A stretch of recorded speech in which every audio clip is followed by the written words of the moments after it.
અમદાવાદ અને સુરતના બધા લોકો હવે ઉધિયા જલેબીમાંથી નવરા પડ્યા હશે।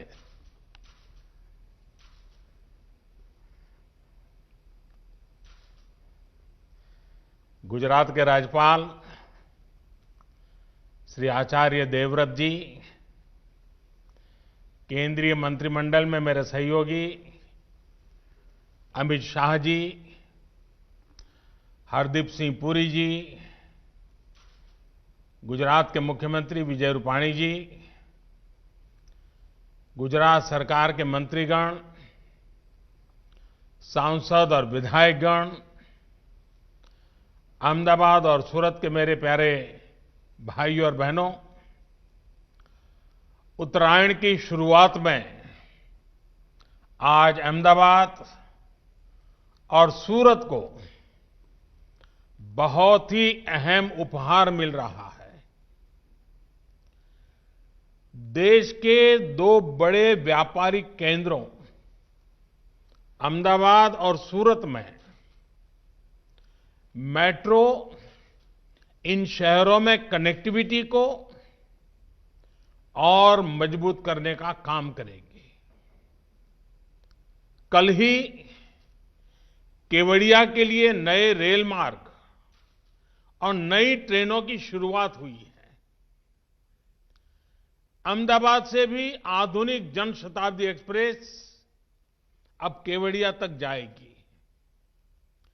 इस शुभारंभ के लिए मैं गुजरात के लोगों को बहुत बहुत शुभकामनाएं देता हूं, बधाई देता हूं। बहनों, आज 17,000 करोड़ रुपए से ज्यादा के इंफ्रास्ट्रक्चर का काम शुरू हो रहा है। 17,000 करोड़ रुपए।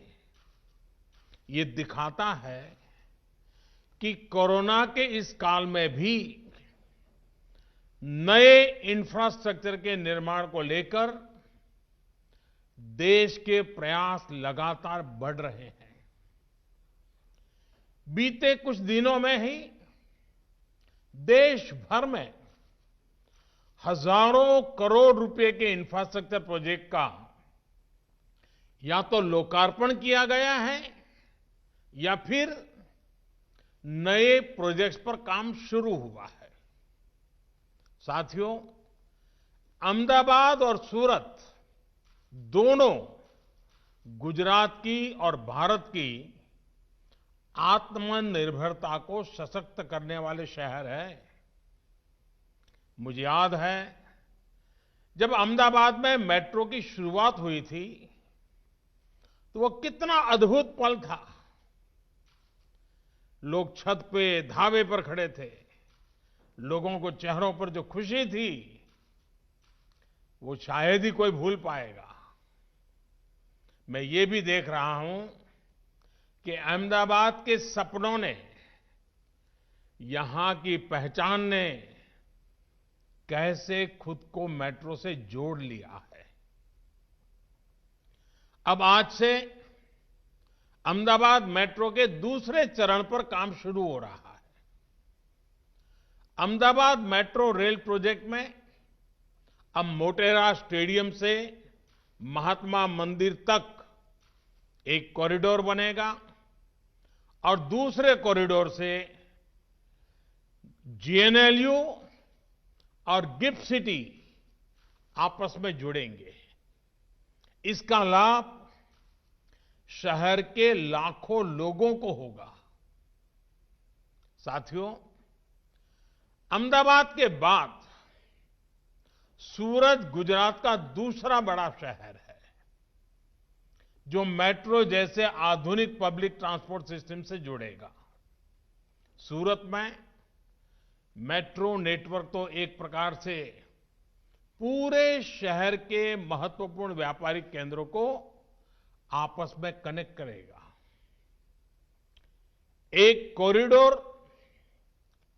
सरथना को ड्रीम सिटी से तो दूसरा कॉरिडोर भैसन को सरौली लाइन से जोड़ेगा। मेट्रो के इन प्रोजेक्ट की सबसे बड़ी खासियत यह है कि ये आने वाले वर्षों की जरूरतों का आकलन करते हुए भी बनाए जा रहे हैं। यानी जो आज इन्वेस्टमेंट हो रहा है, उससे हमारे शहरों को आने वाले कई सालों तक बेहतर सुविधाएं मिलेगी। भाई और बहनों, पहले की सरकारों की जो अप्रोच थी, हमारी सरकार कैसे काम कर रही है, इसका बेहतरीन उदाहरण क्या फर्क था, ये बहुत भली भांति देश में मेट्रो नेटवर्क का विस्तार से पता चलता है। 2014 से पहले के 10-12 साल में सिर्फ 225 किलोमीटर मेट्रो लाइन ऑपरेशनल हुई थी। वहीं बीते 6 साल में 450 किलोमीटर से ज्यादा मेट्रो नेटवर्क चालू हो चुका है। इस समय देश के 27 शहरों में 1000 किलोमीटर से ज्यादा के नए मेट्रो नेटवर्क पर काम चल रहा है। साथियों, एक समय था जब हमारे देश में मेट्रो के निर्माण को लेकर कोई आधुनिक सोच नहीं थी। देश की कोई मेट्रो पॉलिसी भी नहीं थी। नतीजा ये हुआ कि अलग अलग शहरों में अलग अलग तरह की मेट्रो, अलग अलग तकनीक और व्यवस्था वाली मेट्रो बनने लगी। दूसरी दिक्कत ये थी कि शहर के बाकी ट्रांसपोर्ट सिस्टम का मेट्रो के साथ कोई तालमेल ही नहीं था। आज हम शहरों के ट्रांसपोर्टेशन को एक इंटीग्रेटेड सिस्टम के तौर पर विकसित कर रहे हैं। यानी बस, मेट्रो, रेल सब अपने अपने हिसाब से नहीं दौड़े, बल्कि एक सामूहिक व्यवस्था के तौर पर काम करें, एक दूसरे को पूरक बने। यहां अहमदाबाद मेट्रो में ही जो नेशनल कॉमन मोबिलिटी कार्ड, जब मैं वहां आया था, लॉन्च हुआ था, वो भविष्य में इस इंटीग्रेशन में और मदद करने जा रहा है। साथियों, हमारे शहरों की आज की क्या जरूरत है और आने वाले 10-12 सालों में क्या जरूरत होगी, इस विजन को लेकर हमने काम शुरू किया। अब जैसे सूरत और गांधीनगर को ही ले लीजिए। 2 दशक पहले सूरत की चर्चा इसके विकास से भी ज्यादा प्लेग जैसी महामारी के लिए होती थी। लेकिन सूरत वासियों में सभी को गला लगाने का जो स्वाभाविक गुण है, उसने स्थितियों को बदलना शुरू कर दिया। हमने हर उद्यम को गले लगाने वाली सूरत स्पिरिट, ये सूरत स्पिरिट पे बल दिया। आज सूरत आबादी के लिहाज से एक तरफ देश का 8वां बड़ा शहर है, लेकिन दुनिया का 4था सबसे तेजी से विकसित होता शहर भी है। दुनिया के हर 10 हीरो में से 9 सूरत में तरासे जाते हैं। आज देश में कुल मैन मेड फैब्रिक का 40% और मैन मेड फाइबर का करीब 30% प्रोडक्शन हमारे सूरत में होता है। आज सूरत देश का दूसरा सबसे स्वच्छ शहर है। भाई और बहनों, ये सब कुछ एक बेहतर प्लानिंग और संपूर्णता की सोच के साथ संभव हो पाया है।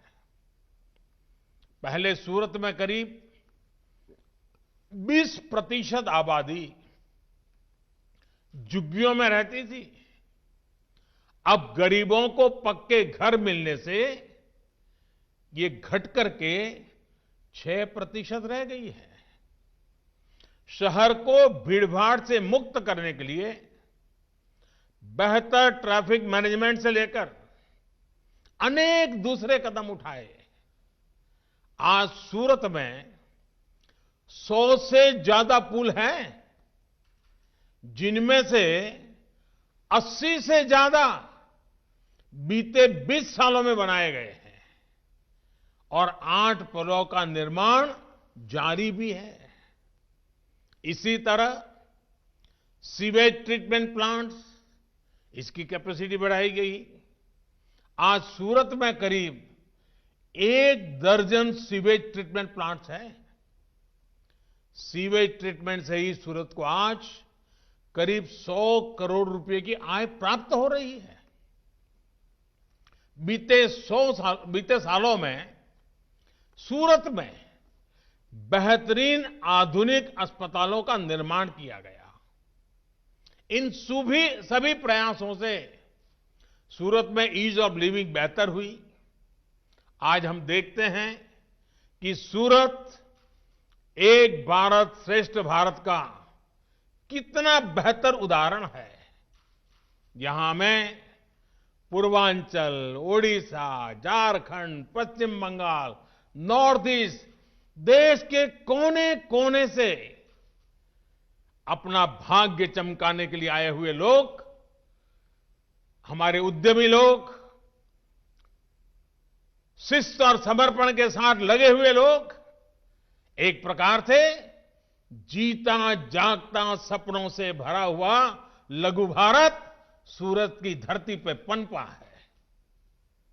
ये सभी साथी मिलकर सूरत के विकास को नई बुलंदी देने के लिए काम कर रहे हैं। साथियों, इसी तरह गांधीनगर पहले की उसकी पहचान क्या होती थी? ये शहर सरकारी नौकरी करने वालों का, रिटायर्ड लोगों का एक प्रकार से ढीला ढाला सुस्त ऐसा एक क्षेत्र बन गया था। उसको शहर ही नहीं कह सकते। लेकिन पिछले कुछ सालों में हमने गांधीनगर की इस छवि को तेजी से बदलते हुए देखा है।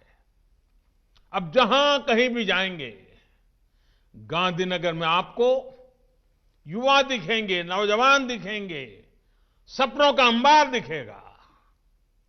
आज गांधीनगर की पहचान है IIT Gandhinagar, Gujarat National Law University, National Forensic Science University, Raksha Shakti University, NIFT. आज गांधीनगर की पहचान है Pandit Deendayal Petroleum University, Indian Institute of Teachers Education, Dhirubhai Ambani Institute of Information and Communication Technology, National Institute of Design, बाइसेक्ट। अनगिनत मैं कह सकता हूं। इतने कम समय में भारत का भाग्य गढ़ने वाले लोगों का गढ़ना, निर्माण कार्य गांधीनगर की धरती पे हो रहा है। इन संस्थानों से केवल शिक्षा के क्षेत्र में परिवर्तन नहीं आया, बल्कि इन संस्थानों के साथ साथ कंपनियों के कैंपस भी यहां आना शुरू हुए। गांधीनगर में युवाओं लिए रोजगार के अवसर बढ़े। इसी तरह गांधीनगर में महात्मा मंदिर कॉन्फ्रेंस टूरिज्म को भी बढ़ा रहा है। अब प्रोफेशनल्स, डिप्लोमेट्स, थिंकर्स और लीडर्स यहां आते हैं, कॉन्फ्रेंस करते हैं। इससे शहर को एक नई पहचान भी मिली है और एक नई दिशा भी मिली है। आज गांधीनगर के शिक्षा संस्थानों, आधुनिक रेलवे स्टेशन, गिफ्ट सिटी, ऐसे प्रोजेक्ट्स, इंफ्रा के अनेक आधुनिक प्रोजेक्ट्स, इसने गांधीनगर को जीवंत कर दिया है। एक प्रकार से स्वप्निल शहर बना दिया है।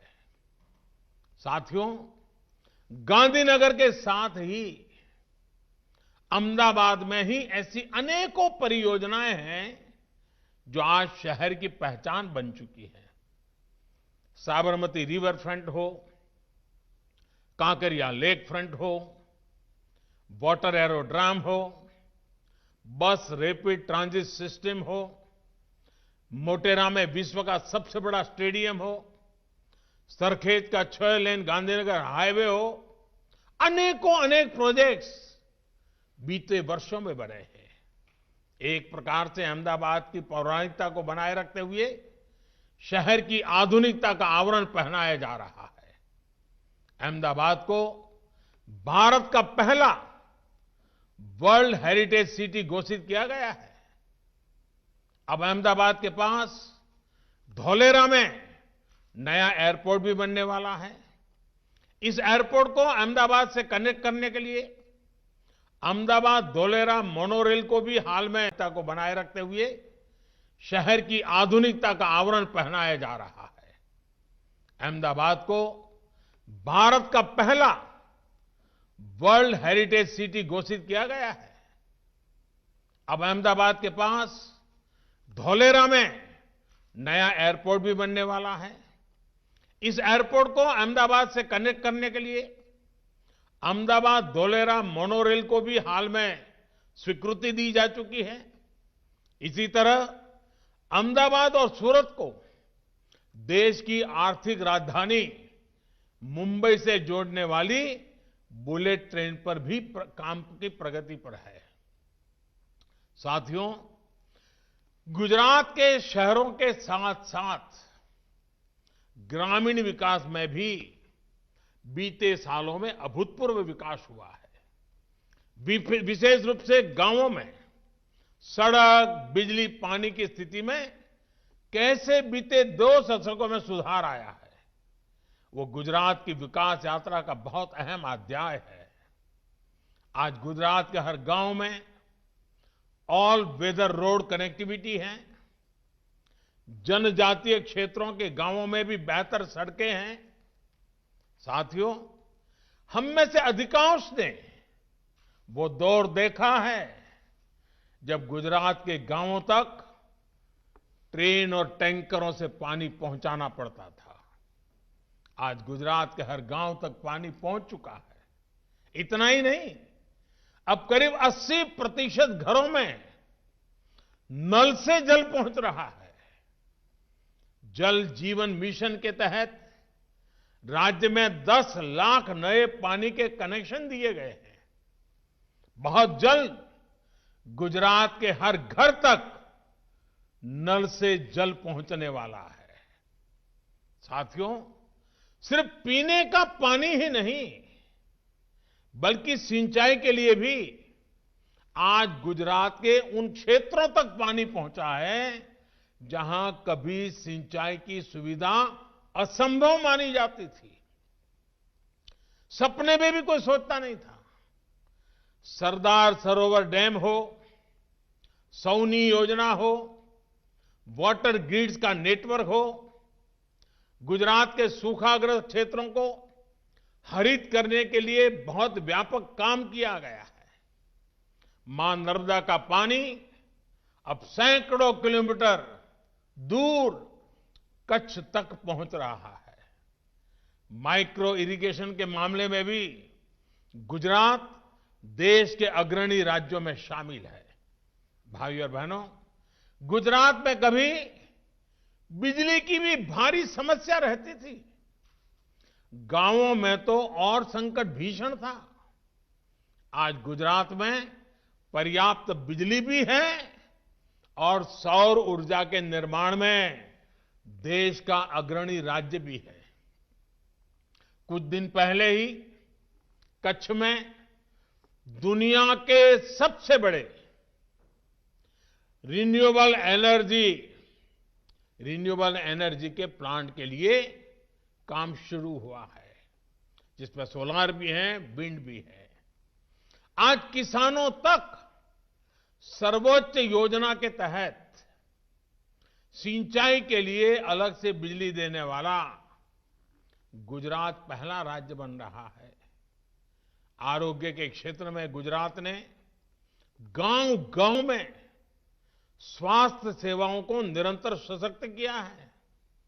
बीते 6 सालों में देश में स्वास्थ्य सेवा से जुड़ी योजनाएं शुरू हुई है, उनका भी लाभ गुजरात को बहुत व्यापक रूप से मिल रहा है।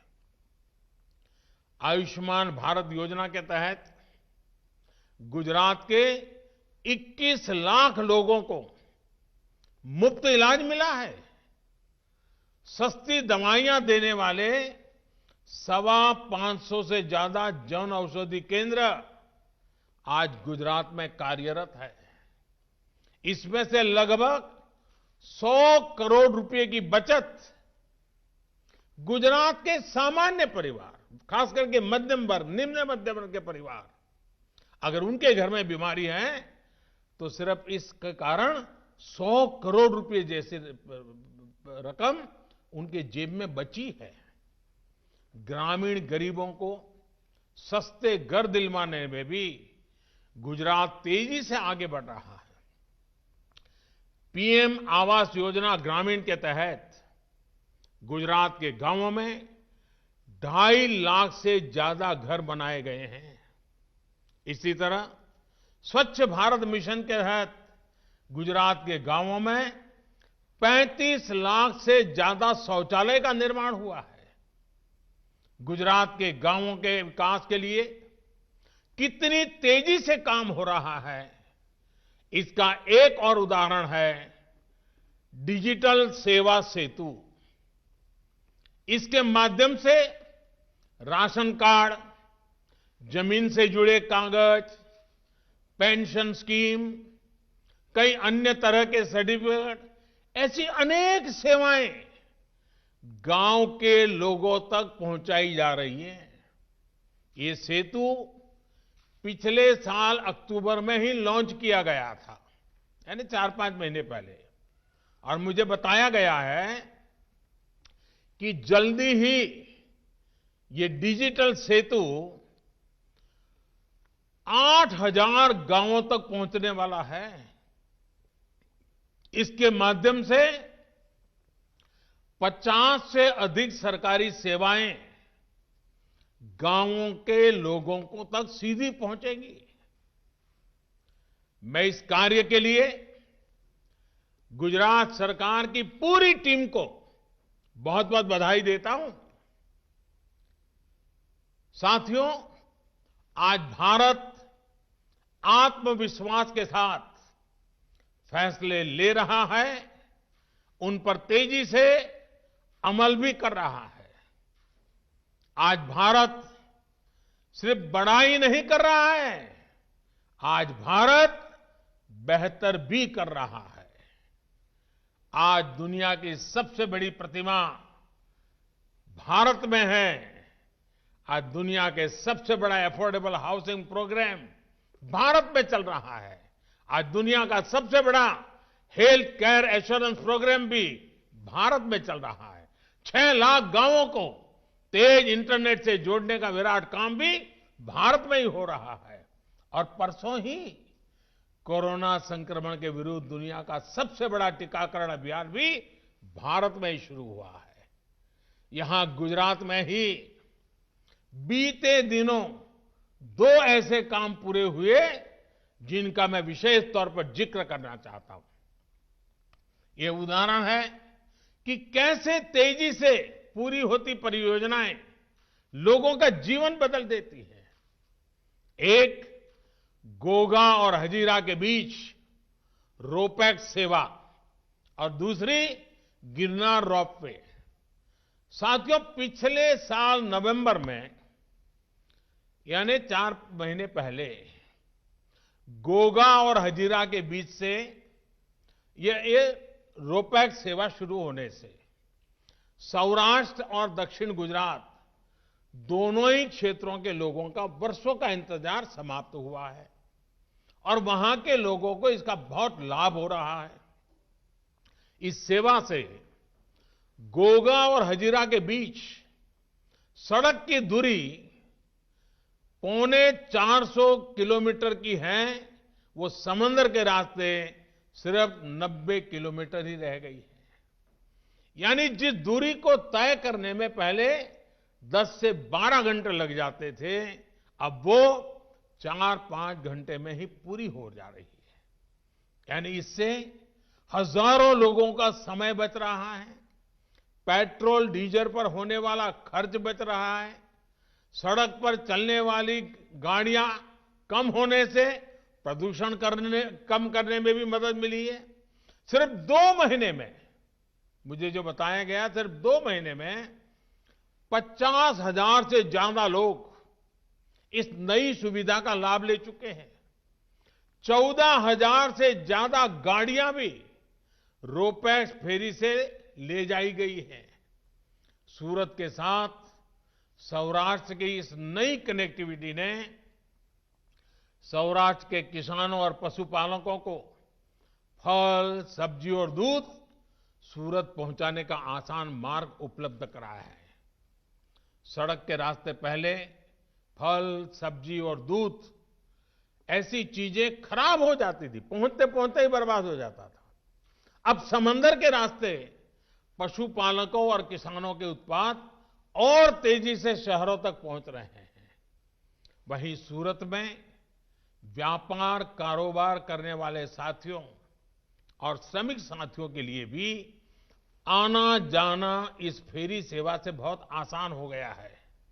साथियों, इस फेरी सर्विस से कुछ सप्ताह पहले ही पिछले साल अक्टूबर के महीने में गिरनार में रोपवे शुरू हुआ था, वो भी करीब 4-5 महीने पहले। पहले गिरनार पर्वत पर दर्शन करने जाने के लिए 9,000 सीढ़ियां चढ़कर जाने का ही विकल्प था। अब रोपवे ने श्रद्धालुओं को एक और सुविधा दी है। पहले मंदिर तक जाने में 5-6 घंटे लग जाते थे, अब लोग कुछ मिनट में ही वो दूरी तय कर लेते हैं। मुझे बताया गया है कि सिर्फ 2.5 महीने में ही अब तक 2,13,000 से ज्यादा लोग इसका लाभ उठा चुके हैं। आप कल्पना कर सकते हैं, सिर्फ 2.5 महीने में 2 लाख से ज्यादा लोग। आज समझ सकते हैं कि कितनी बड़ी सेवा का काम हुआ है। और मुझे विश्वास है, खास करके जो बुजुर्ग माताएं, बहनें, बुजुर्ग परिवार के वरिष्ठ लोग ये जो यात्रा कर रहे हैं, मेरे जैसे अनेकों को उनके आशीर्वाद मिल रहे हैं, जो हमें और अधिक काम करने की ताकत देते हैं। भाई और बहनों, नए भारत का लक्ष्य लोगों की आवश्यकताओं को समझते हुए, आकांक्षाओं को समझते हुए, तेज गति से काम करते हुए प्राप्त किया जा सकता है। इसी दिशा एक और प्रयास है जिसकी लोगों में उतनी चर्चा नहीं होती जितनी होनी चाहिए। ये प्रयास है केंद्रीय स्तर पर प्रगति नाम से बनाई गई व्यवस्था। मैं जब गुजरात में था तो स्वागत कार्यक्रम की बड़ी चर्चा हो रही थी, लेकिन देश के अंदर प्रगति कार्यक्रम जो मेरा चल रहा है, देश की अलग अलग योजनाओं में, इंफ्रास्ट्रक्चर के प्रोजेक्ट में तेजी लाने के में इस प्रगति प्लेटफॉर्म का, प्रगति कार्यक्रम का बहुत बड़ी भूमिका है। यहां सरकार से जुड़े लोग जानते हैं कि प्रगति की बैठकों में मैं स्वयं भी घंटों तक बैठ करके राज्यों के अधिकारियों से एक एक प्रोजेक्ट की बारीकी से चर्चा करता हूं, उनकी समस्याओं का समाधान करने के लिए प्रयास करता हूं। प्रगति की बैठकों में मैं कोशिश करता हूं कि सभी स्टेक होल्डर्स के साथ सीधा संवाद करके दशकों से अटके हुए प्रोजेक्ट का कोई हल निकल सके। बीते 5 साल में प्रगति की बैठकों में 13 लाख करोड़ रुपए से ज्यादा के प्रोजेक्ट्स की समीक्षा हो चुकी है। इन बैठकों में देश के लिए जरूरी लेकिन वर्षों से अधूरी अनेक परियोजनाओं को रिव्यू करने के बाद उनका उचित समाधान किया गया है। साथियों, सालों से अटकी और लटकी योजनाओं को गति मिलने से सूरत जैसे हमारे शहरों को गति मिलती है।